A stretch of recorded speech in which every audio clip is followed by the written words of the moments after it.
À segunda-feira, a opinião de Pedro Santana Lopes, que já está connosco em estúdio. Muito boa noite. Olá, boa noite. Vamos falar sobre um primeiro tema que acaba por ser, quase diria, um triplo tema, ou variado, a festa do Pontal, que acabou por dar a oportunidade de Pedro Passos Coelho de responder à decisão do Tribunal Constitucional e de fazer um repto também ao PS, que já levou embora uma nega. Sim, eu estou convencido que Pedro Passos Coelho, quando falou, sabia qual era a resposta que ia ter. Não quero acreditar que ele esperasse agora que o PS fosse dizer que sim. Ainda por cima, no meio da campanha que está a viver, este ano o PS não tem rentrée, a rentrée é campanha interna porque está a passar. E houve uma coisa que Passos Coelho disse, embora de um modo que não foi muito claro, mas com o qual eu estou de acordo, é que as pessoas já estão saturadas desta refrega entre Governo e Tribunal Constitucional, Parlamento, Tribunal Constitucional. Ele disse: não vou sujeitar os pensionistas mais a novas tentativas. Não é? Até ao fim da legislatura. Sim, até ao fim da legislatura.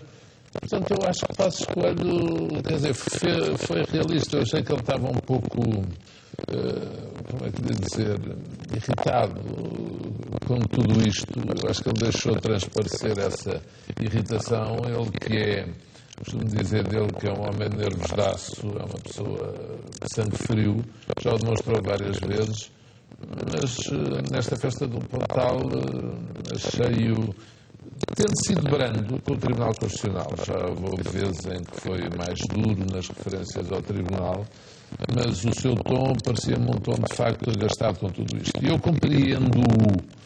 Eu sou, nessa matéria, suspeito porque não gosto desse sistema de fiscalização da personalidade. Estou sempre a repetir que somos quase a única democracia onde existe este sistema preventivo, com esta intensidade e com a origem que teve.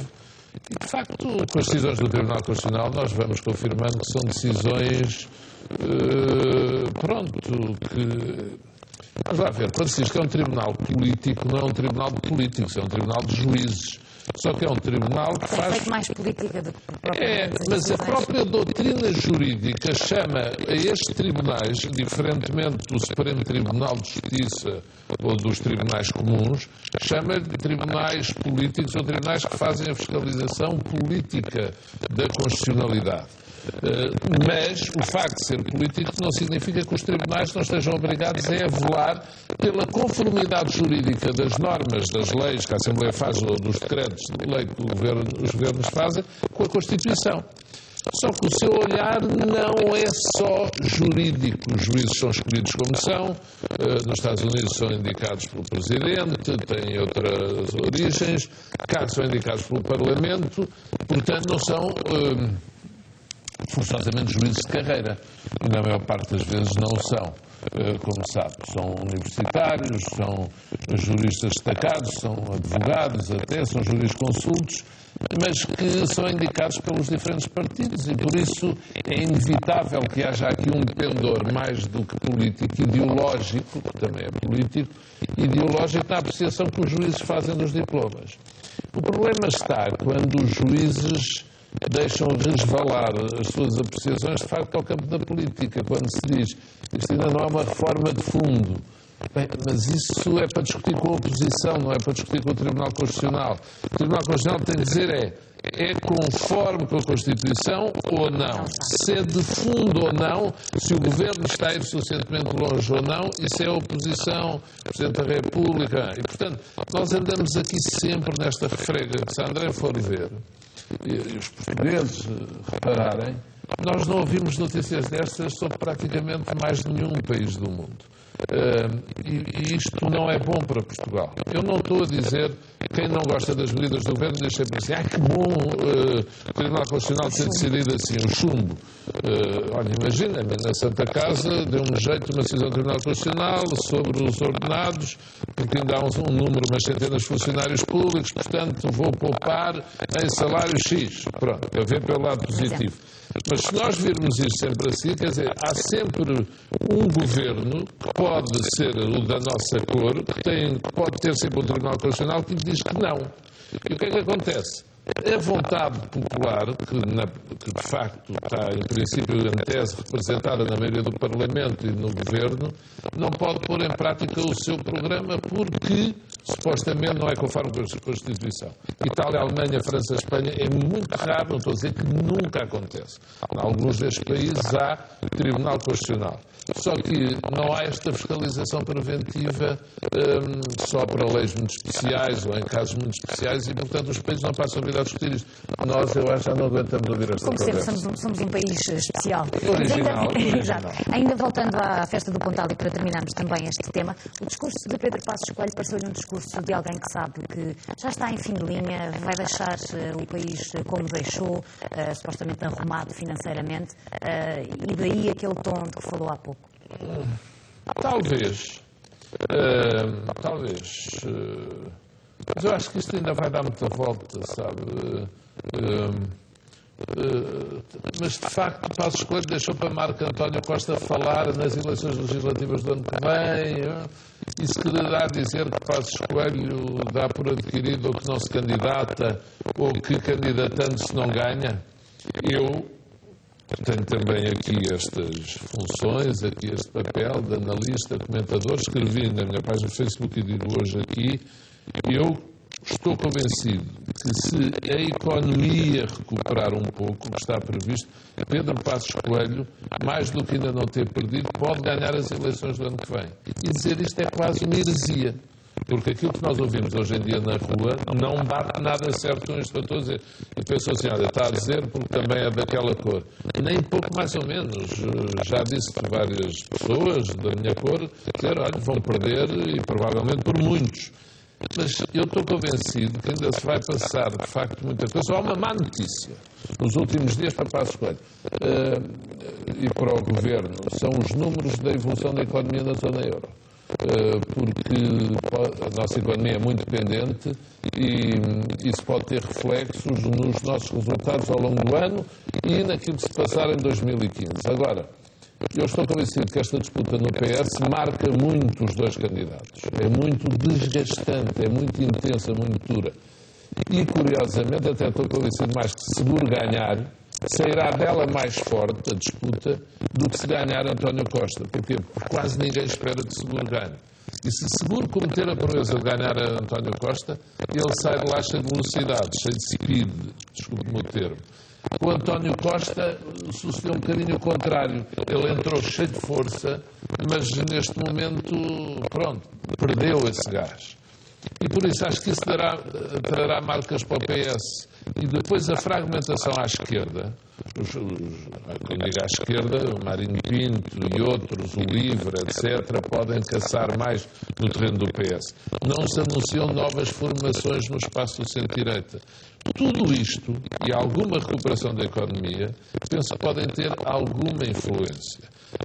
Mais o perfil do próprio Primeiro-Ministro. De quem? É muito curioso que as pessoas gostam pouco, muitas gostam pouco, mas quando chega a altura as pessoas pensam.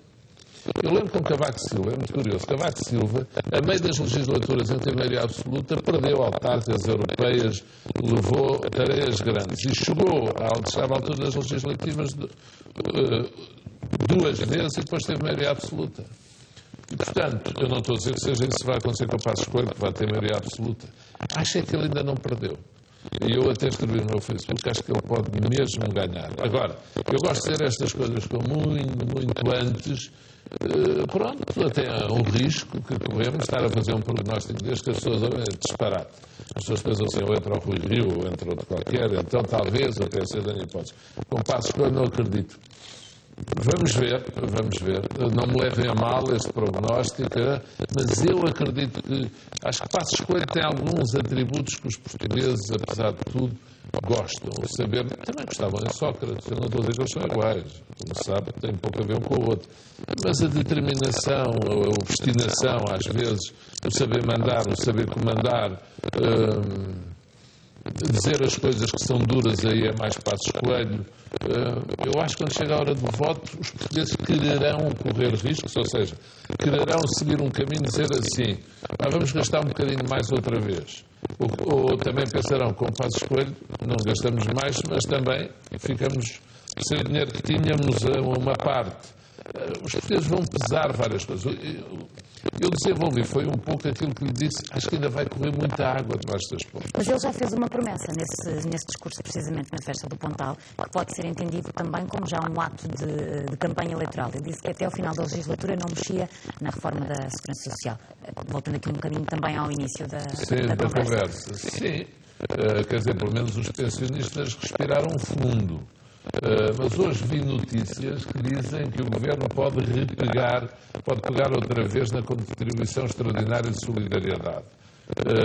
Já que o Tribunal Constitucional chumbou a outra, a contribuição seria permanente, podia pegar nisso.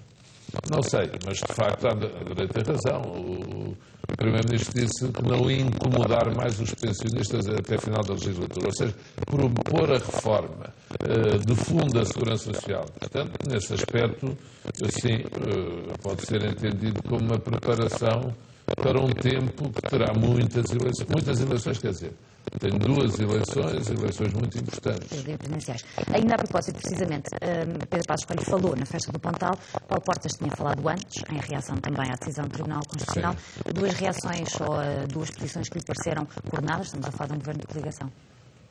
Pareceram. Passos Coelho, Paulo Portas estava a falar quase como Primeiro-Ministro em funções. Passos Coelho falou como líder do PSD. Paulo Portas falou num tom, eu diria, mais institucional, disse as decisões estão para se cumprir, temos que encontrar soluções, e Passos Coelho...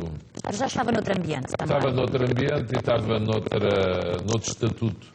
E, portanto, acho que sim, acho que deve ter sido coordenado. Porque eu acho que o tom geral, curiosamente, foi não bater muito no Tribunal Constitucional. É curioso, desta vez, os comentadores que se ouviram, pronto, apesar de estarmos quase sempre a ver a CMTV, vamos saltando, às vezes fazendo zapping, e vamos ouvindo comentadores aqui e noutros canais, e vemos que desta vez os comentadores bateram mais no Tribunal Constitucional.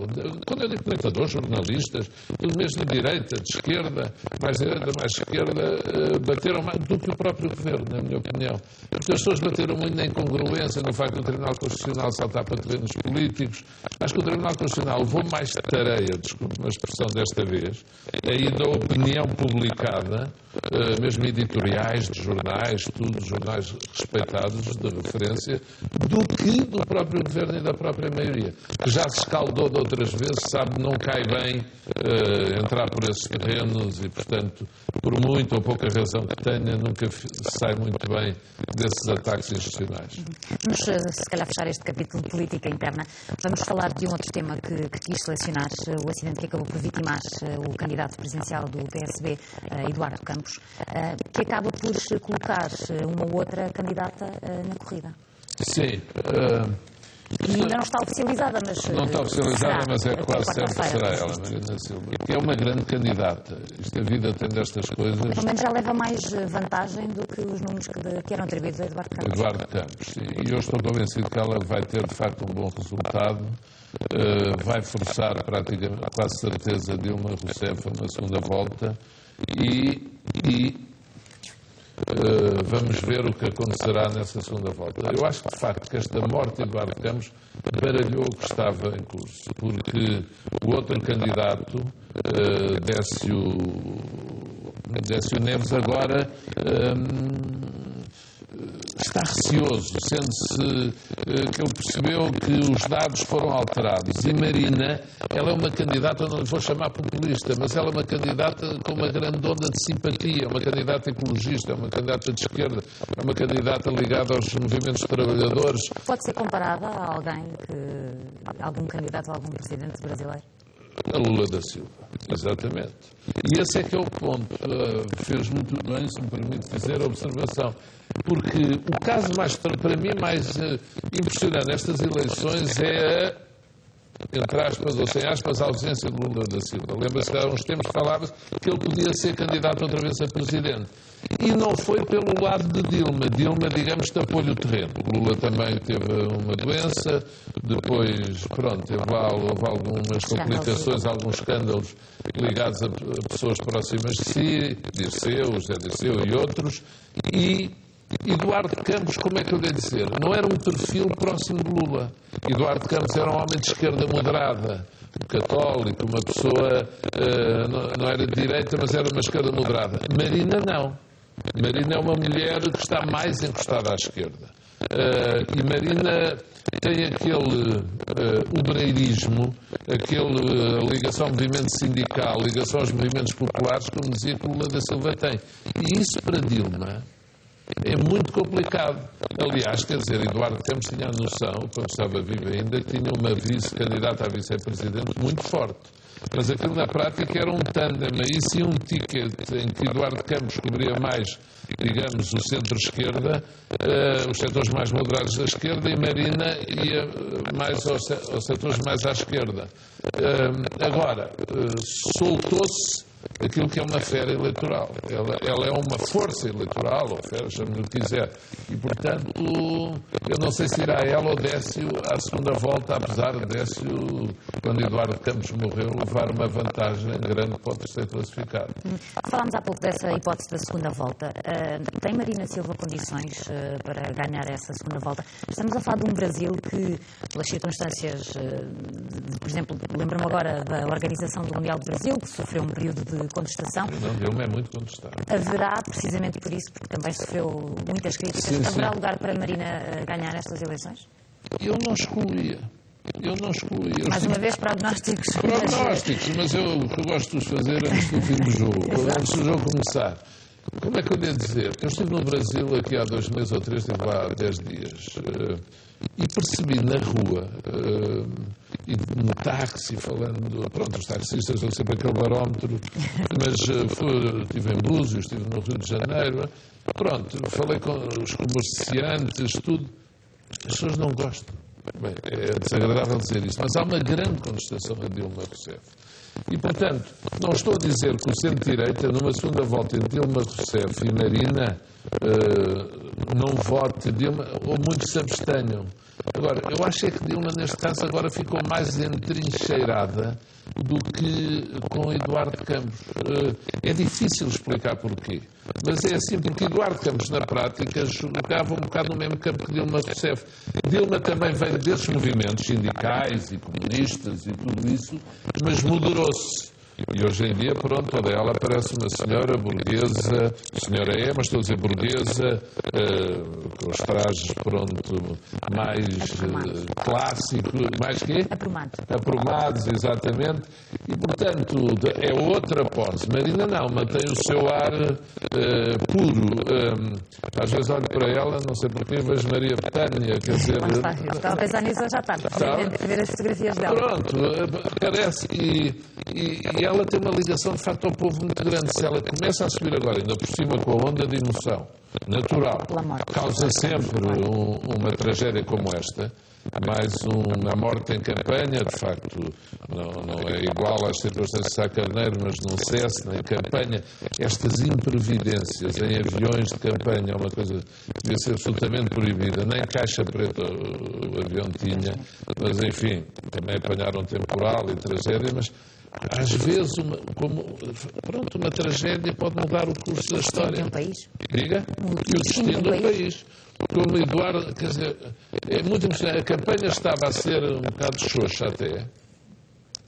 Não estava a ser nada de extraordinário. E de repente, apesar desse Décio ser bom, eu lá quando estive no Brasil, então ouvi muitos tempos de antena dele, lá a campanha nas televisões, como sabe, é completamente diferente. Eles têm campanha paga, têm tempos e tempos para fazer campanha, e ele é bom candidato.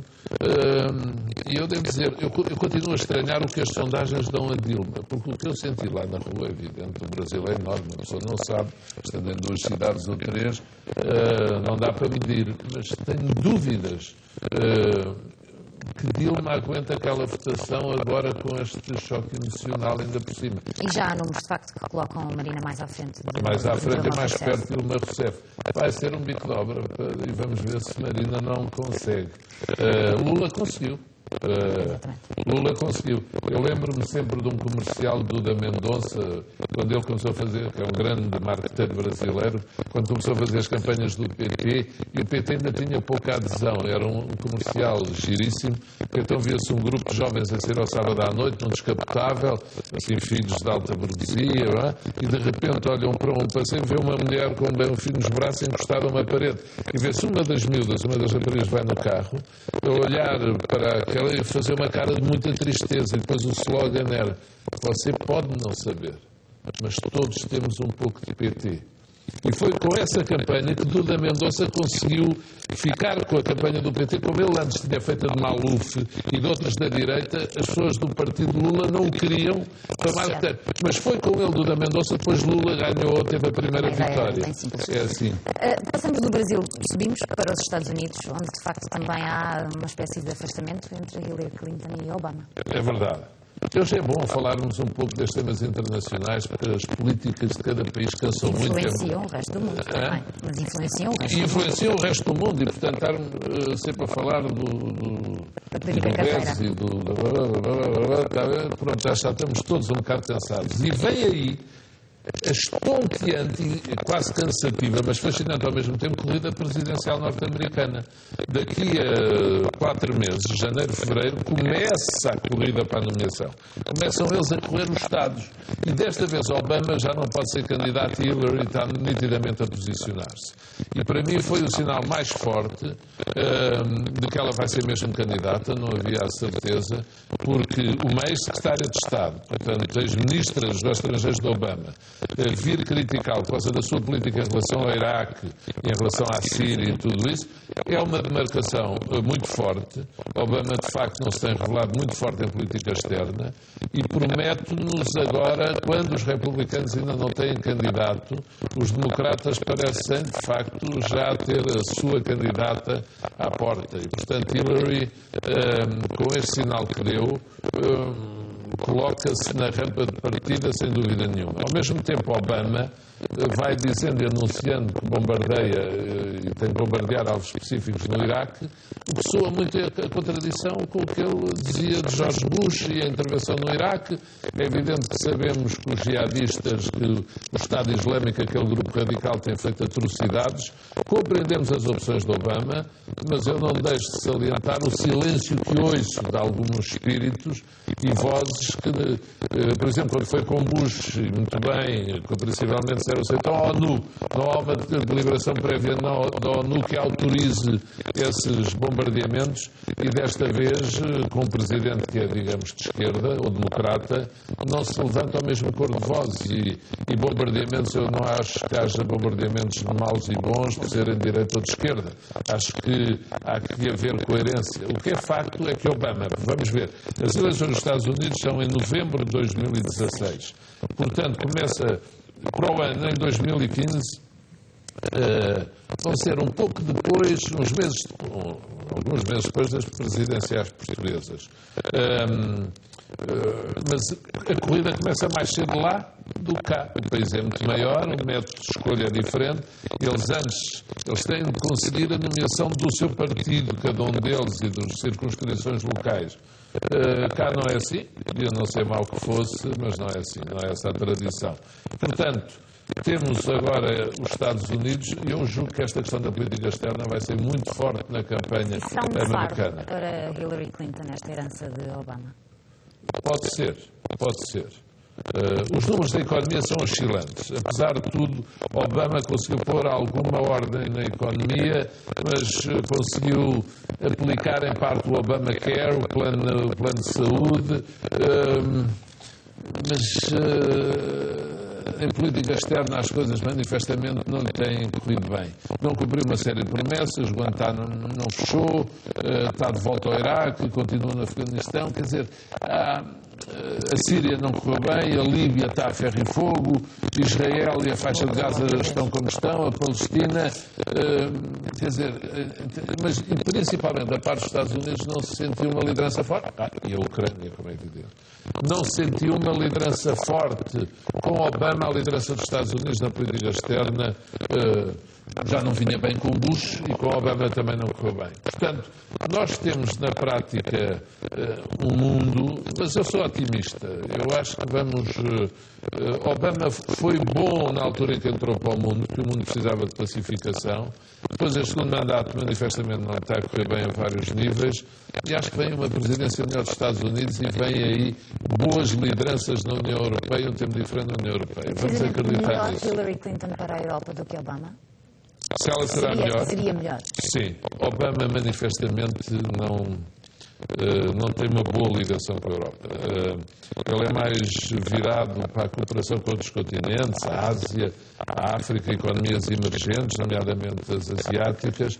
Ele com a Europa, agora com a questão ucraniana, virou-se mais para cá, mas há muitas notícias de poucos encontros, poucas afinidades de Obama com os líderes europeus e mesmo em relação às questões europeias. Mesmo, curiosamente, com o Reino Unido. E, portanto, Obama decididamente não é um... Hillary Clinton não. Como o seu marido. Quer dizer, são homens mais da civilização... Mulher e homem, pessoas, da civilização ocidental. Agora, um presidente dos Estados Unidos tem que estar atento a todas as regiões do mundo. Para eles, todos os sítios são iguais. Nós temos a mania que a Europa é o centro do mundo. Para eles, eu lembro-me quando fui nomeado Primeiro-Ministro, soube algo, e posso partilhar aqui, que achei extraordinário testemunhar, foi como eram, por exemplo, os telefonemas do Presidente dos Estados Unidos. O Presidente dos Estados Unidos marca, imagine, estamos hoje é segunda-feira, ele marca para a semana, quarta-feira, às 7h15 da manhã. A hora do telefonema. A hora do telefonema. E o telefonema demora 10 minutos.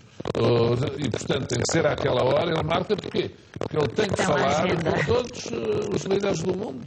E, portanto, não é nada fácil, como é evidente. Claro. Passamos dos Estados Unidos novamente para a Europa, porque o tema que quis trazer também para a discussão foi a queda do PIB da maior economia da zona euro, da economia alemã. Aconteceu pela primeira vez desde o início de 2013. Exatamente. Isto toca à porta de todos, menos daqueles que menos esperam. E, de facto, a Alemanha, que normalmente fala do alto do seu poderio económico para os outros países da Europa, tem que olhar bem para a sua casa. E olhar bem para a sua casa, quer no plano económico, que é estranho. É estranho ver a economia alemã ir-se abaixo nas suas forças de exportação, nas forças de crescimento da economia, mas também para a sua realidade financeira. Porque muitas das instituições financeiras da Alemanha não respiram saúde. E depois temos vários outros países à volta da Alemanha, França, Itália, que voltou a um ciclo de recessão, o que não era nada esperado pelo novo Primeiro-Ministro Matteo Renzi, França estagnada e a Alemanha com crescimento negativo no trimestre passado. Este foi um ponto tal que, de facto, Portugal no trimestre anterior teve um crescimento a um nível alto, mais alto, aqui na União Europeia. E, portanto, tudo isto faz sentir na Alemanha. Agora, são, como eu disse há pouco, são mais notícias também para Portugal. E devem fazer os líderes europeus refletir sobre esta realidade e sobre o que representa terem atrasado, por exemplo, a escolha dos novos chefes da Europa, a alta representante para a política externa, o presidente do Conselho Europeu, os comissários, para o final de agosto. Agora já estamos mais próximos. Mas eles reuniram em julho e disseram, não chegamos a acordo, fica para o fim de agosto. Nos tempos de hoje, não se pode perder tanto tempo. Isto é perder tempo. As economias, os países, os sistemas políticos precisam de sinais encorajadores, de determinação, de força, de otimismo, de investimento, porque há muitas medidas para tomar em relação à economia e não só. Os novos líderes da Europa vão ter que olhar muito bem para esta realidade, porque, de facto, quando se previa que a economia estando crescesse acima de 1%, até próximo de 2%, anda aqui com crescimentos quase zero ou, em alguns casos, crescimentos negativos. E, portanto, isto é preocupante para um continente que tem muita dificuldade em sair da estagnação, de ir para níveis de crescimento altos, porque tem de recuperar, e principalmente quando comparado com os níveis de crescimento de todas as economias do mundo, os Brasis, as Chinas, as Índias, os 7%, 8%, 9%, e nós continuamos aqui 1%, meio por cento, 1,2%, agora menos 0,2%, é muito complicado, e a questão é... situações como a do BES e outras, ou os casos de impasse na escolha de líderes europeus, ou seja, ao nível das instituições financeiras, ao nível das regras que existem, agora o Banco Central Europeu, a Europa está muito confusa.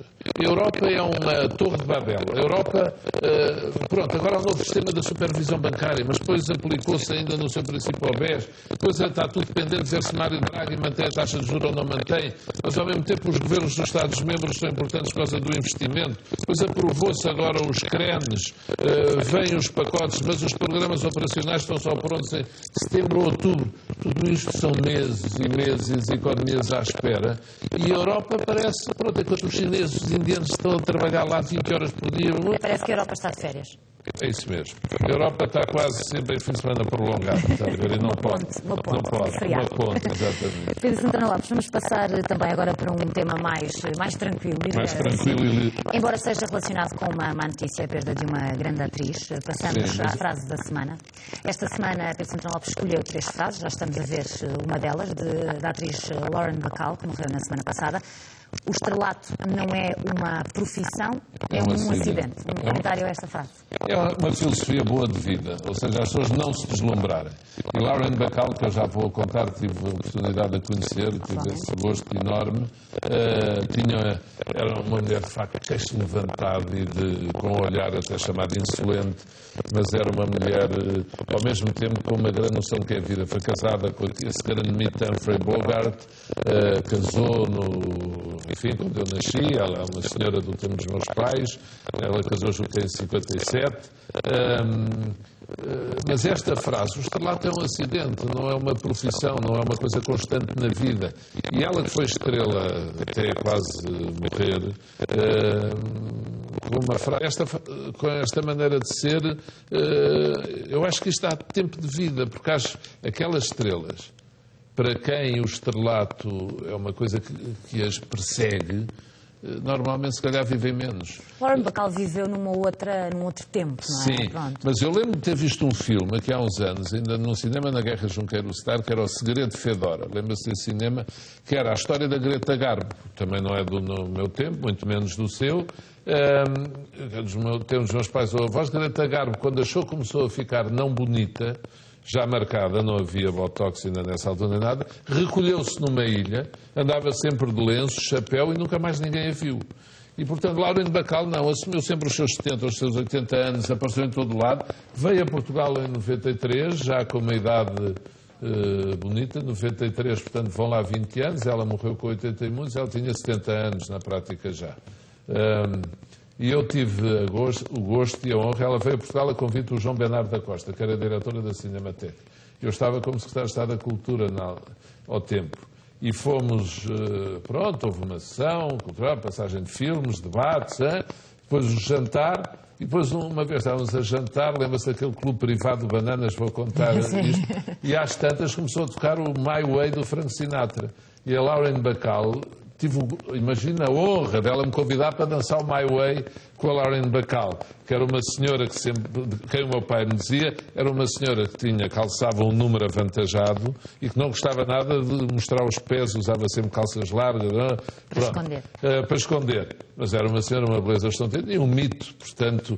E uma outra das frases que eu escolhi foi aquela de... Esta próxima? Não sou um era, sou um serei? Não, essa é outra, pronto, que demonstra uma boa filosofia de vida. Não sou um era, sou um serei. Sou um serei, ou seja, ela disse esta frase... Agora já estamos a ver a do Frank Sinatra, mas pronto, se calhar vamos falar sobre esta que está aqui. Gostava que o Frank Sinatra se calasse e cantasse. Também achei que ela tinha este humor. Ou seja, não tinha paciência para gente armada... aos cucos, desculpe o termo. E ela de Frank Sinatra disse, cala-te e canta, que fazes bem a cantar. E como eu tenho essa história é um com ela... contraditório, se ele se calasse não cantava. Do My Way, sim.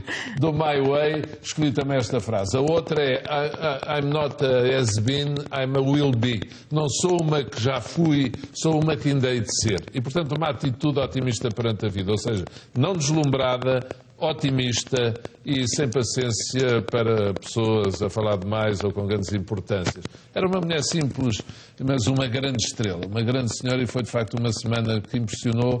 Não posso deixar de falar também em Robin Williams, de quem vimos filmes muito bonitos. Olha, a propósito de presidenciais, até um filme em que ele faz de comediante, que depois é eleito presidente dos Estados Unidos. Não sei se alguma vez viu esse filme. Não me recordo e depois nome, chega-se à conclusão que a votação estava enganada e é ele que conta que a votação estava enganada. Mas Manobras na Casa Branca, dizem-me aqui, superaram-me ao ouvido. Exato. Se chama Manobras na Casa Branca. Manobras na Casa Branca, exatamente. Obrigado. E bom sopro. E ele tinha um sorriso dulcíssimo, mas ao mesmo tempo eu achei sempre, quando olhava para ele, que havia qualquer coisa triste naquele olhar, não era? Quando ele parava de sorrir, vinha a tristeza logo muito depressa. E faz impressão. Eu, apesar de todos os filmes dele, aquele de facto, o Good Morning Vietnam, é o filme que assim, lá está. É um filme com boa onda e de um homem irreverente e de um homem que desafiava aquela frase dele a ecoar sobre Nixon e outra. É um filme lindíssimo. Quem nunca viu, lindíssimo. É um filme muito giro. Quem nunca viu, que vá ver o Good Morning Vietnam, também é uma grande homenagem ao Robin Williams. São nomes que faz muita impressão ver desaparecer. Ele teria ainda muito novo para dar. Também. Muito, sim, com 63 anos e um grande ator. Um grande ator. E já agora que estou a falar de grandes nomes, falar cá na nossa terra do Emílio Rangel, a quem, olha, eu se calhar também devo estar aqui, porque ele um dia disse-me, quando eu saí do governo em 94, foi-me convidar para ir para a SIC, na altura. Foi dos primeiros programas de debate com António Vitorino, moderado por Miguel Sousa Tavares. E disse-me, Pedro, você tem que estar sempre na televisão, você é um homem de televisão. Eu disse, eu? Não sou jornalista, nada, mas deve estar na televisão. E nunca mais me largou. Depois levou para a RTP para debates com o engenheiro Sócrates, tudo. Foi ele que organizou isso tudo, como organizava muita coisa com muita gente. E, portanto, devo lembrar e dizer lá para cima obrigado. O professor de Grato foi um homem que influenciou muito o percurso da minha vida. Metemos nas televisões, debates com Sócrates, para as eleições com Sócrates. Ele gostava muito do engenheiro Sócrates, como sabemos, mas um homem com uma boa pinta de gênio, uma boa dose de gênio, sem dúvida, que tinha. Portanto, eu acho que é bom, mas falar também de feitos, também era teimoso, também era tudo, mas era uma pessoa de emoções. Eu não gosto de ouvir quando as pessoas partem dizer, só tinha qualidades, ai que bom, não. Emílio era um ser humano, mas com uma dose de gênio que é bom lembrar. Ainda bem que o incentivou e gostamos muito de ter cá também connosco. Vamos falar do próximo tema que escolheu como a imagem da semana. Aliás, são várias imagens, são vídeos que nunca mais param e vão continuar a seguir. Ora, estamos a falar de um desafio que consiste em que figuras públicas tomem um banho com um balde de água gelada. Isto é uma ação solidária uma ação para angariar fundos. Por uma grande causa. Exatamente, para investigar eu acho que os filmes, as televisões estão a dar uma grande publicidade a estes filmes e bem, a passar. A Jennifer Lopez já respondeu, o Bill Gates também, o Ronaldo, está tudo aí a responder. E principalmente já vão em 11 milhões de dólares recolhidos, quando o ano passado foi 1,1 milhão de dólares. Eu ainda pensei trazer um... Eu ia fazer-lhe essa pergunta. Não, mas quando soube que era a André entrevistada, se fosse a Carlos Cássio... Não, mas é um homem tão dado às causas de solidariedade se lhe fizerem o desafio. Imagino que alguém se lembra de fazer o desafio. O desafio é este. Ou pôr água gelada ou contribuir.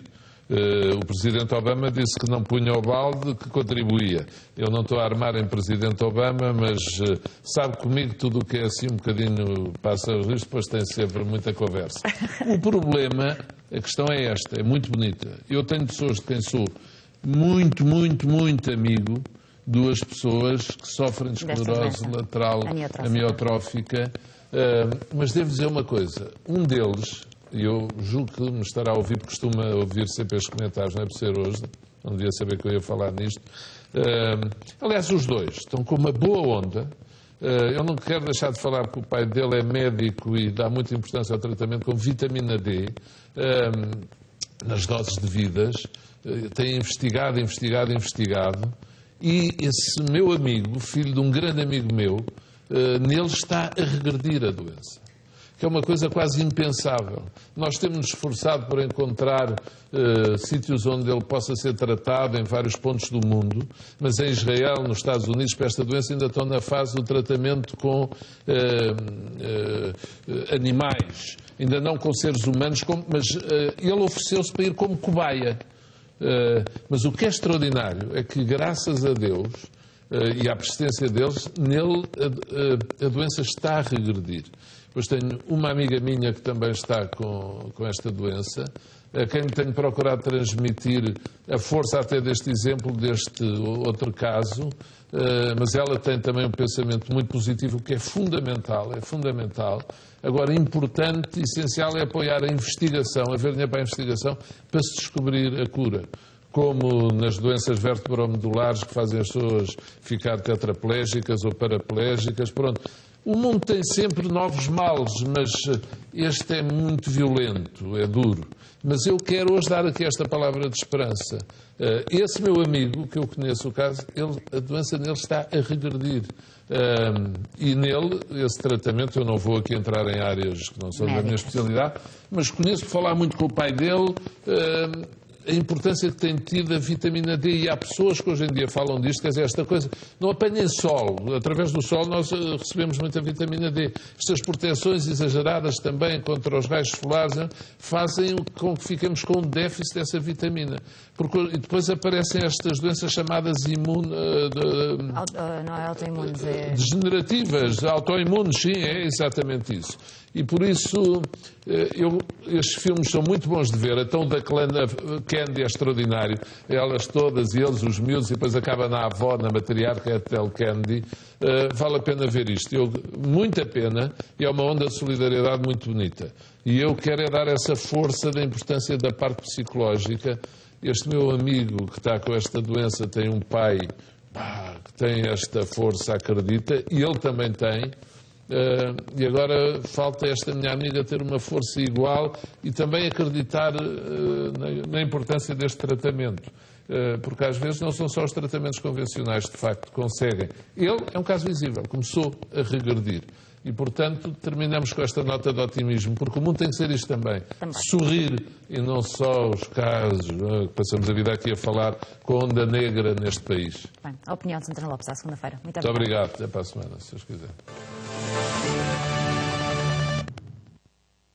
Depois de ter sofrido uma queda aparatosa durante um concerto em Tomar, Sérgio Godinho encontra-se a recuperar. Em declarações à agência Lusa, o agente confirma que o músico está bem de saúde. É vida, o que é que se há de fazer? É vida, o que é que se há de fazer? O que é que se há de fazer? Viver! É a vida e o que se tem de fazer é mesmo viver, mas Sérgio Godinho não se livrou de um grande susto no passado domingo. O cantor sofreu uma aparatosa queda no Festival Bons Sons em Tomar e foi assistido no local pelos bombeiros. O agente do músico confirmou à Lusa que Sérgio Godinho está livre de perigo. Paulo Salgado confessou que o cantor precisou de levar pontos em 2 cortes profundos na cabeça. O intérprete caiu no fosso entre o palco e o público e assustou os milhares que marcaram presença no concerto. O espetáculo teve de ser interrompido, mas foi o próprio Sérgio Godinho que insistiu para continuar a tocar. Regressou com a música Vampiros. Deu tudo e não deixou ficar nada. Eles comem tudo, eles comem tudo, eles comem tudo e não deixam nada. Eles comem tudo, eles comem tudo, eles comem tudo e não deixam nada. O artista dirigiu ainda uma mensagem aos fãs no Facebook. Apelidou o concerto de memorável e agradeceu aos milhares que ao longo de quase 2 horas celebraram a liberdade. Uma dedicação tremenda do público de Tomar, que certamente deixou Sérgio Godinho com um brilhozinho nos olhos. Com um brilhozinho nos olhos, batemos o carro muito à frente dos bois. Ou seja, fizemos promessas, trocamos retratos, traçamos projetos a 2. Tony Carreira confirmou o divórcio. O cantor e a mulher, Fernanda Antunes, estavam juntos há 29 anos. Tony Carreira e Fernanda estavam casados há 29 anos, eram um dos casais mais acarinhados pelo público português, mas até mesmo a um romântico como o cantor de sonhos, o amor pode pregar partidas. Foi isso mesmo que aconteceu e agora é certo que o romance de 3 décadas entre Tony Carreira e Fernanda chegou ao fim. A notícia foi avançada pela revista TV Guia, que dá conta de uma separação pacífica e amigável. De acordo com a publicação, o divórcio já está em marcha, mas não haverá lugar para batalhas judiciais e mal-entendidos, até porque o amor chegou ao fim, mas a amizade entre Tony Carreira e a mãe dos 3 filhos mantém-se inabalada. O ex-casal vai continuar junto nos negócios e, claro, na educação de Micael, David e Sara Carreira, que já sabem que o casamento dos pais chegou ao fim. Os mais velhos do clã foram os primeiros a serem informados da decisão e Sara, a filha mais nova do casal, também já está ao corrente do assunto. A jovem tem passado a maior parte do tempo com a mãe nesta nova fase da vida, mas até agora não tem sentido grandes diferenças no dia-a-dia, já que Fernanda e Tony continuam a promover encontros familiares para que Sara se adapte da melhor forma possível a esta nova fase da vida. Uma fase da vida inesperada para a família e amigos do casal. Apesar de o casamento entre Fernanda e Tony ter passado por muitos altos e baixos, todos acreditavam que o amor iria resistir. Isto porque, ao longo dos 29 anos de vida em comum, Fernanda já tinha pedido o divórcio por 2 vezes a Tony Carreira e de novo recomeçado. Diz-se que a terceira é de vez e, ao que parece agora, não haverá lugar a nova oportunidade ao amor. Terminamos este CM-Jornal da forma como começámos, recordando que o pai da bebé de 4 meses, que morreu queimada em água quente, vai ser presente amanhã a tribunal. Depois de pai e mãe terem sido hoje interrogados na PJ, só a mãe saiu ilibada. O irmão da menina, de apenas 18 meses, foi levado de casa 2 horas depois da tragédia, como estas imagens mostram. A criança saiu de casa dos pais, em Marvila, ao colo dos agentes da Polícia de Segurança Pública. O menino foi